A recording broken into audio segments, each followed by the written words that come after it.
একেবারে ঢালাওভাবে যদি বলেন সেটা নয়, কারণ নেতাকর্মীরা তো বড় নেতারা তো আগে পালিয়ে আছে, এটা তো নতুন না। কিন্তু এর মধ্যে কি গত 2 বছরে কি তারা রাস্তায় নামে নাই? তাতে নেমেছে, তারা আন্দোলন করেছে, চোরাগুপ্তা হোক, দাঁড়াতে পারে নাই, তারপরে নেমেছে, তারা গ্রেপ্তার হয়েছে। তো এখনও সেই অবস্থাটাই চলমান আছে। কিন্তু আপনি তার আগে কি হয়েছে সেটা দেখেন। এর আগের দিন তারা আন্দোলন করেছিল, অনেকগুলো নেতাকর্মীকে তাদের গ্রেপ্তার করে নিয়ে গিয়েছে। তারপর আপনি 6টি জেলাতে সেনাবাহিনী নামিয়েছেন, বিজেপি নামিয়েছেন, তারপরে 18,000 পুলিশ নামিয়েছেন, তারপর আবার জামাত ইসলাম নামিয়ে দিয়েছেন। এত কিছু নামানোর পরে তাহলে কিভাবে সেখানে তারা থাকবে? তারা দেখছে, আমি জানি না মঞ্জু ভাইরা নামছেন নাকি না, আজকে 11 দলের একটা সমাবেশ, 11 মঞ্জু ভাইরাও নামছে। মানে আপনি দেখেন, সরকারি দল সবসময় দেখা যায় যে তার প্রতিপক্ষকে রাস্তায় দমন রাখা হয়েছে, এটা অতীত সংস্কৃতি, এটাতে নতুন আওয়ামী লীগও তাই রেখেছিল। দেখা গেল যে তারা পুলিশ এত সংখ্যা হচ্ছে যে আর বিএনপির লোকজন ওইখানে রাস্তাতেই নাই। তা আজকেও তাই দেখা গেছে, বঙ্গবন্ধু এভিনিউতে দেখা গেল 2 পাশে পুলিশ এসে ভর্তি, মাঝখানে কেউ নাই, তারা অপেক্ষা করছে কেউ আসে কিনা আওয়ামী লীগের। তারপর 32 নম্বরও সেই একই ঘটনা, অন্যান্য জেলাগুলোতেও সেই কাণ্ড ঘটেছে, আওয়ামী লীগ আসে নাই। আমি মনে করি যে না আসাটা বরং বেটার।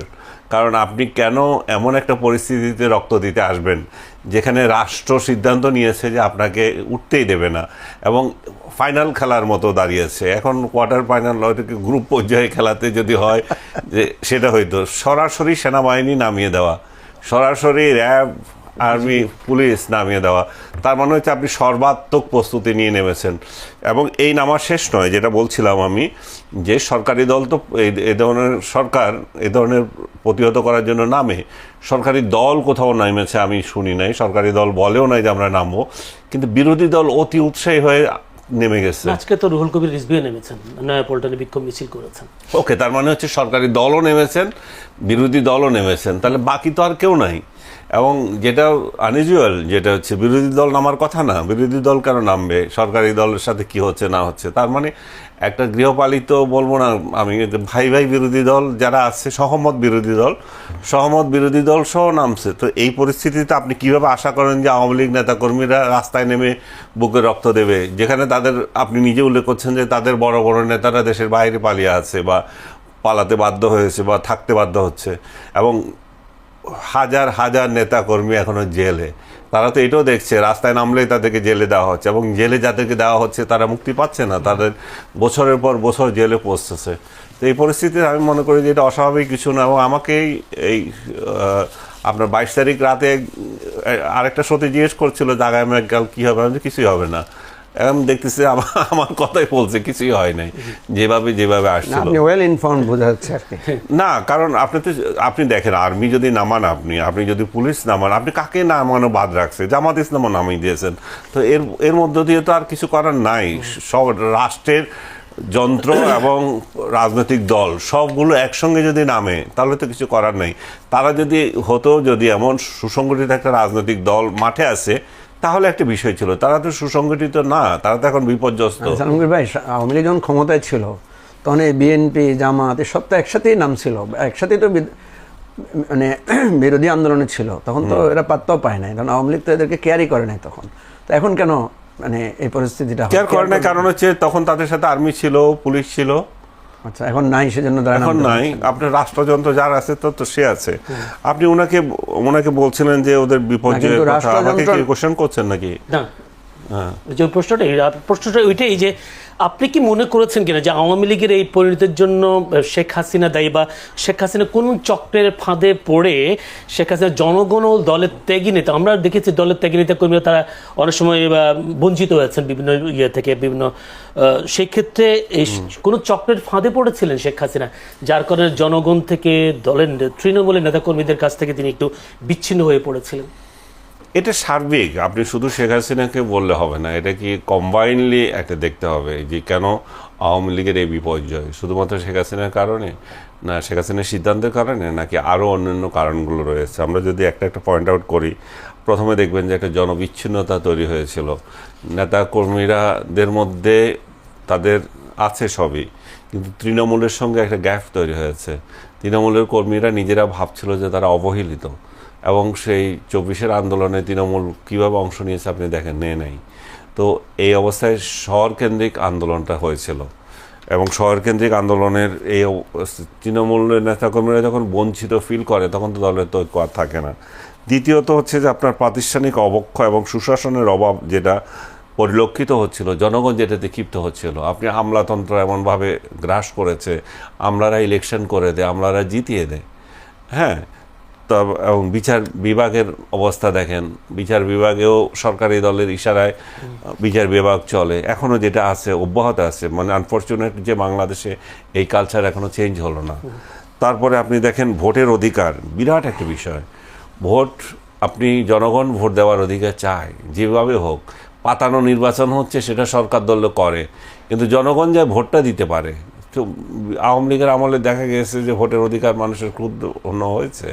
তারা 2008-এর কথা বলছেন, আমি 8-কে অত ওইভাবে ধরবো না, 13-14টা মনে করেন একদলীয় হয়ে গেছে। যদিও আমি 14 ইলেকশনের জন্য সরকারকে ওইভাবে দায়ী করি না, কারণ আপনি অংশ নেন নাই, আপনার স্ট্র্যাটেজিক ভুল ছিল। আপনার ভুলের খেসারত হিসাবে বাংলাদেশে এখন আমি মনে করি যে 14 ইলেকশনে সরকার, আওয়ামী লীগের পাশাপাশি যদি বিএনপি অংশগ্রহণ করতো, বাংলাদেশের রাজনৈতিক পরিস্থিতি আজ এই পর্যায়ে আসতো না, এবং 18-র মতো এরকম একটা ভুয়া নির্বাচন হইতো না, আবার 24-এর আবার নিজের আমি দামি নির্বাচনও হতো না। এই পরিস্থিতি কাটিয়ে উঠেছে। তো মানুষ ভোটাধিকার একটা বড় বিষয়, একটা জেনারেশনের ভোটের বিষয় ছিল। আমি শেষ করে দিচ্ছি আপনাকে। সর্বশেষ হলো ছাত্র জনতার যে আন্দোলন, এটা যে ক্ষোভ এবং আন্দোলনের, ছাত্র জনতার যে ক্ষোভ ছিল এবং আন্দোলনের ভুল মূল্যায়ন ছিল, যে বারবার বলা হচ্ছিল একটা বিদেশি শক্তি তাদেরকে ইয়ে করে দিচ্ছে, এবং তাদেরকে ওই আন্দোলনটাকে উস্কানো আন্দোলন মনে করছিল, এবং নিজেরাও উস্কিয়েছে। এটাকে সহজ সমাধান করার কোনো পদক্ষেপ নেওয়া হয়নি। যারা এই দায়িত্বগুলোতে ছিল, তথ্য, শিক্ষা বা স্বরাষ্ট্র, আইন, এই তারা প্রত্যেকে এখানে ফেল খেয়েছে। দূরদর্শিতার অভাব ছিল, সেটা চরম দূরদর্শিতার অভাব ছিল। আর এখানে আরেকটা অ্যাডভান্টেজ যেটা দিয়েছে মানুষকে, যারা এর সঙ্গে যুক্ত ছিল, যে আন্দোলনে যারা যুক্ত ছিল, তারাও যে মানে বিশেষ উদ্দেশ্য নিয়ে এখানে আন্দোলনের মধ্যে আপনার সহিংসতার মধ্যে তাদের সহিংসতার উস্কানি ছিল, সেটাও একটা বড় বিষয়। আজকে তো প্রমাণ হচ্ছে যে সে আন্দোলন সহজ আন্দোলন ছিল না। সেটাতে যারা নিগৃহীত হয়েছে বলা হচ্ছে, তাদেরও সহিংসতার অংশ ছিল। সরকারি দল সেটাও মোকাবেলা করতে পারে নাই। এই সবগুলো, এবং বা জনগণও জানে নাই। জনগণ জানে যে নিরীহ লোকদেরকে মেরে ফেলতেছে। জনগণ যদি জানতো যে এই আন্দোলন হচ্ছে সরকার বদলের আন্দোলন, তাহলে কতজন লোক থাকতো সেটাও নিয়ে প্রশ্ন আসছে। জনগণ যদি জানতো যে এই আন্দোলন হচ্ছে যে সরকারকে ফেলে দেওয়া, এই আন্দোলন হচ্ছে মুক্তিযুদ্ধকে ধূলিসাৎ করা, এই আন্দোলন হচ্ছে 32 নম্বর ভাঙা, এই আন্দোলন হচ্ছে আপনার মব সৃষ্টি করা, তাহলে কিন্তু মানুষ এটাতে যেত, কত পার্সেন্ট যেত সেটাতে সন্দেহ আছে। কিন্তু আপনি যে এই এক দফার আন্দোলন করছেন, সেটা আগে জনগণকে জানান নাই, সর্বশেষ এসে আপনি ডিক্লেয়ার করলেন এক দফা। তাহলে এখানে চালাকিটা ছিল যারা আন্দোলন করছিল, যারা জড়িত ছিল, তাদের অভ্যন্তরীণ এবং বিদেশি শক্তিও যদি এখানে ভর করে থাকে তাদের উপর, মানে খুব ভালোভাবে ওয়েল প্ল্যান্ড আকারে করেছিল। আমি একটা প্রশ্ন করি, সেটা হচ্ছে শেখ হাসিনা কাদের উপর আসলে নির্ভর করে দেশ পরিচালনা করতে চেয়েছিলেন, আমলা, প্রশাসন, নাকি ভারতের উপর? ভারতের উপর তো একটা নির্ভরশীলতা ছিল। ভারত বাংলাদেশের সাথে একটা বন্ধুত্বপূর্ণ সম্পর্ক, সর্বোচ্চ পর্যায়ের বন্ধুত্ব ভোগ করেছে। সে বন্ধুত্ব, কিন্তু নির্ভরশীলতা তো জনগণের উপরে করতে হবে। নির্ভরশীলতা উনি বেশিরভাগ করেছিলেন প্রশাসনের উপরে, পুলিশ প্রশাসন, সেনাবাহিনী, এদের উপরে তো বেশি নির্ভরশীলতা ছিল। এদের উপরে যদি নির্ভরশীলতা না থাকতো, তাহলে ভোটকে মূল্যায়ন করতেন, জনগণকে মূল্যায়ন করতেন, সেটা তো হয় নাই। আওয়ামী লীগের প্রতিষ্ঠা বার্ষিকীর নাশকতার আশঙ্কায় কারণ বিজিবি, সেনাবাহিনী মোতায়েন করা হলো, কিন্তু 30 জুন পর্যন্ত। 30 জুনের পরে কি তাহলে আওয়ামী লীগ মিছিল করবে না? তখন কি সেনাবাহিনী মোতায়েন করা হবে কিংবা বিজিবি মোতায়েন করা হবে? আর যদি আইন শৃঙ্খলা পরিস্থিতি যদি ঠিক রাখতে হয়, তাহলে আমাদের পুলিশ আছে, তাদের কাজটা কি?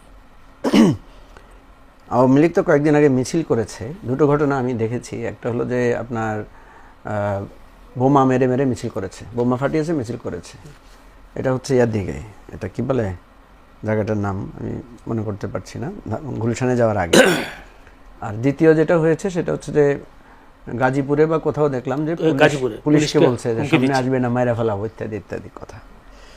শুধু সেটা না, আমরা সব জায়গায় দেখি আওয়ামী লীগের নেতারা, আপনি যদি সোশ্যাল মিডিয়াতে দেখবেন তাদের সবসময় একটা জঙ্গি ভাব, তাদের একটা উত্তেজিত ভাব।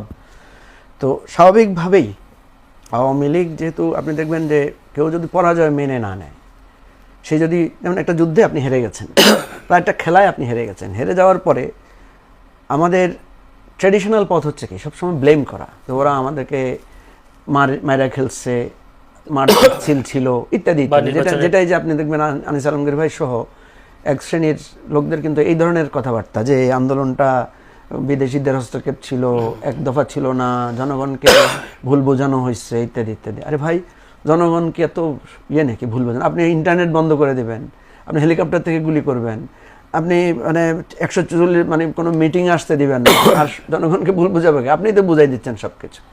আপনি একচ্ছত্রভাবে ক্ষমতাকে কেন্দ্রীভূত করে গুলি করে মেরে কেটে একটা একনায়কতন্ত্র কায়েম করবেন, ভারতকে বলবেন যে আমি আছি তো ভারত আছে, আমি নাই তো ভারত নাই, বলবেন যে ভারতকে বলবেন আমাদেরকে সর্বাত্মক সহযোগিতা করতে।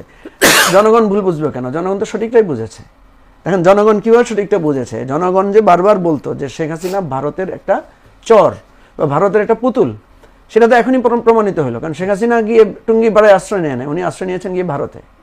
উনি জেলখানায় আশ্রয় নিতে পারতেন। উনি যদি বাংলাদেশের প্রতি ভালোবাসা থাকতো, উনি বলতো যে আমি মরি কাটি বাংলাদেশের জেলখানায় থাকবো দরকার হয়, তাই না?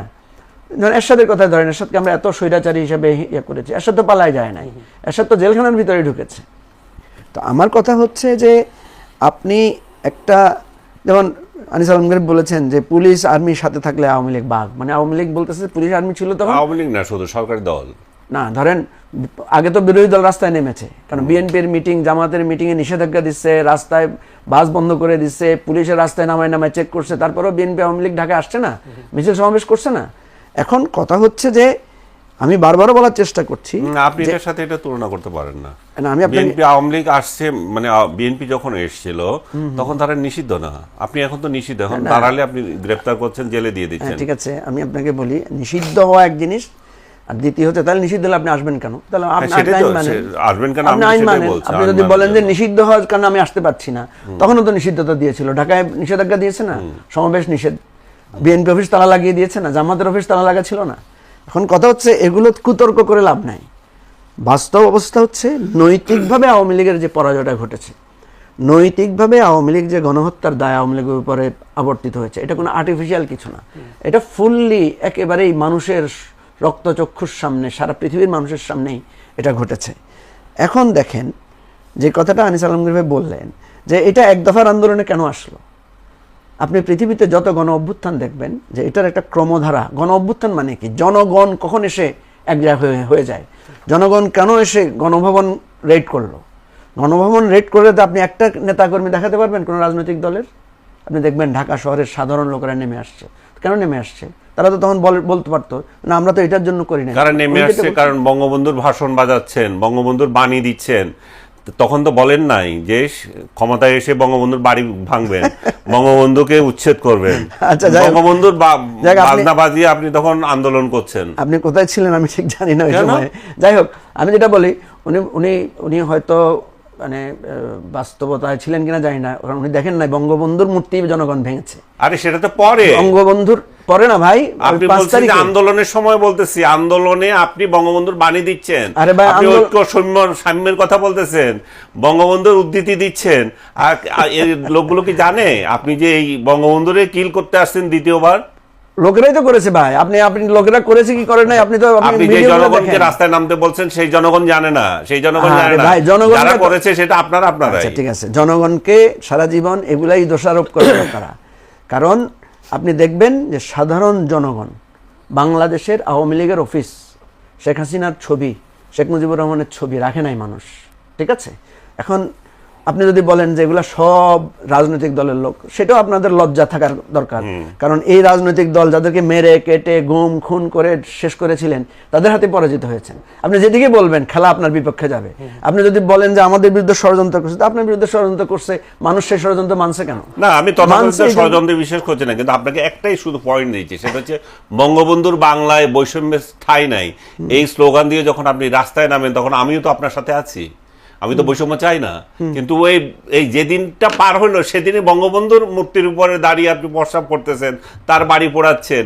এইখানে তো বেইমানি, এখানেই তো ষড়যন্ত্র, এখানেই তো পাকিস্তানি ষড়যন্ত্রের কথা বলছে, এখানে তো আমেরিকা ষড়যন্ত্রের কথা বলতেছে। ভাই শুনেন, ষড়যন্ত্র তো দেখবেনই। নিজের পুরুষত্ব না থাকলে সবসময় ষড়যন্ত্রকেই মানুষ কি করবে, দোষ দিবে। আপনি বলছেন বঙ্গবন্ধুর বাংলায় ঠাঁই নাই, হ্যাঁ ঠিক আছে, এটা তো ছিল অনেক আগের স্লোগান, কিন্তু আপনি যখন রাজাকারের নাতিপুতি বলছেন তখন কি হয়েছে, সেটা কি ভুলে গেছেন? না, রাজাকারের নাতিপুতির পরে এই স্লোগান চলতেছে। জি না, আপনি ভুল বলতেছেন, আপনি সাংবাদিক হিসেবে ভুল তথ্য দিয়ে না। ভাই আপনি এটা ভালো করে পড়েন, দেখেন, একটা সময়ের পরে সেইটা আর হয় নাই। যখন আপনি ওই ছেলে মেয়েগুলোকে রাজাকারের নাতিপুতি বলছেন, যখন রোকেয়া হল থেকে, শামসুন্নাহর হল থেকে মেয়েরা নেমে আসছে, আপনি যখন ছাত্রলীগ দিয়ে পিটাইছেন, তখন বঙ্গবন্ধু টন্ধু সব উড়ে গেছে, তখন আর কেউই সেই জায়গায় থাকে নাই। আপনার যারা ছাত্রলীগের ছিল বিরাট একটা অংশ কিন্তু প্রতিবাদও করেছে। এই যে সার্জিস আলম, যাকে বলা হয় যে সে ছাত্রলীগের নেতা ছিল বা ছাত্রলীগের কর্মী ছিল, ওরাও তো আন্দোলনে এসেছে। ওরা নিজের হাতে নিজের সেই ঐতিহাসিক, আপনি দেখেন এই যে জাসদকে বলা হয়, তো জাসদ বঙ্গবন্ধুর নামে রাজনীতি করে নাই, বঙ্গবন্ধুর নামে মুক্তিযুদ্ধ করে নাই। তো সেই জাসদের, সে আওয়ামী লীগই বলছে বঙ্গবন্ধু হত্যার জন্য জাসদ দায়ী। তা আপনি কি এখন এটা বলতে পারবেন